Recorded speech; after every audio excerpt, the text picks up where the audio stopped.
రచయితగా career start చేసిన బాబీ తర్వాత అసిస్టెంట్ డైరెక్టర్గా పనిచేసి పవర్ సినిమాతో దర్శకుడిగా మారాడు. రవితేజ నటించిన ఈ సినిమా బాక్సాఫీస్ వద్ద అద్భుతమైన ఘన విజయం సాధించింది. ఈ సినిమా తర్వాత పవన్ కళ్యాణ్ నటించిన సర్దార్ గబ్బర్ సింగ్ సినిమాకి డైరెక్షన్ చేసే అవకాశం దొరికింది. ఆ సినిమా బాక్సాఫీస్ వద్ద ఊహించని సక్సెస్ సాధించలేకపోయింది. ఇక ఎన్టీఆర్ హీరోగా జైలు అవకుశ అనే సినిమాతో అద్భుతమైన సక్సెస్ అందుకున్నారు. బాబీ కెరియర్లో దాదాపు అన్ని హిట్ సినిమాలు పడ్డాయి. ఇప్పటి వరకు బాబీ చేసిన ఫిలిమ్స్ బెస్ట్ ఫిలిమ్స్ అంటే వాల్తేరు వీరయ్య అని చెప్పాలి. మెగాస్టార్ చిరంజీవి నటించిన ఈ సినిమా బాక్సాఫీస్ వద్ద సంచలనం సృష్టించింది. ఈ సినిమాకి చాలా మంది రివ్యూస్ కూడా చాలా తక్కువ రేటింగ్ ఇచ్చినా కూడా అద్భుతమైన కలెక్షన్స్ వసూలు చేసింది. మెగాస్టార్ రీ ఎంట్రీ తర్వాత చేసిన సినిమాలన్నింటిలో కూడా ఈ సినిమాకి ఒక ప్రత్యేకమైన స్థానం ఉంటుంది. అన్ని కమర్షియల్ ఎలిమెంట్స్తో పాటు మెగాస్టార్ నుంచి ఫ్యాన్స్ ఏం కోరుకుంటున్నారు అనేది ప్రజెంట్ చేశారు బాబీ.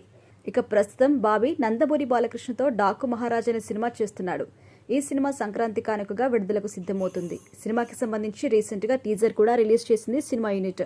ఈ టీజర్ ప్రారంభం నుంచి చివరి వరకు చాలా ఆసక్తికరంగా ఉంది. సినిమా మీద అంచనాలు కూడా మరింత పెంచింది. ముఖ్యంగా బాలకృష్ణ సినిమా అంటే తమన్ ఎలా మ్యూజిక్ ఇస్తాడు అని ప్రత్యేకంగా చెప్పాల్సిన అవసరం లేదు. చాలా సీన్స్ని తన బ్యాక్గ్రౌండ్ స్కోర్తో నెక్స్ట్ లెవెల్కి తీసుకెళ్తుంటాడు తమన్. ఈ టీజర్తో కూడా తమన్ సిగ్నేచర్ కనిపించింది.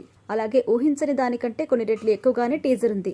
రామ్ గోపాల్ వర్మ వంటి దర్శకులు కూడా ఈ ట్రైలర్ గురించి ప్రశంసించారు. ఇక ప్రస్తుతం ఈ సినిమా రిలీజ్ డేట్ దగ్గర పడడంతో రీసెంట్గా ఒక యూట్యూబ్ ఛానల్కి ఇంటర్వ్యూ ఇచ్చారు బాబీ.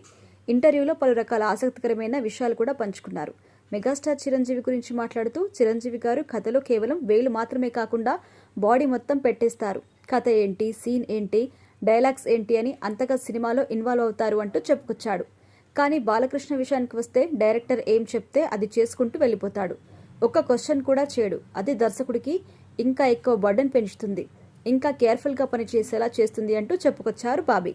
ఇక ఈ సినిమా సంక్రాంతి కానుకగా విడుదల కాబోతుంది. సితార ఎంటర్టైన్మెంట్ బ్యానర్పై నాగవంశీ ఈ సినిమా నిర్మిస్తున్నారు.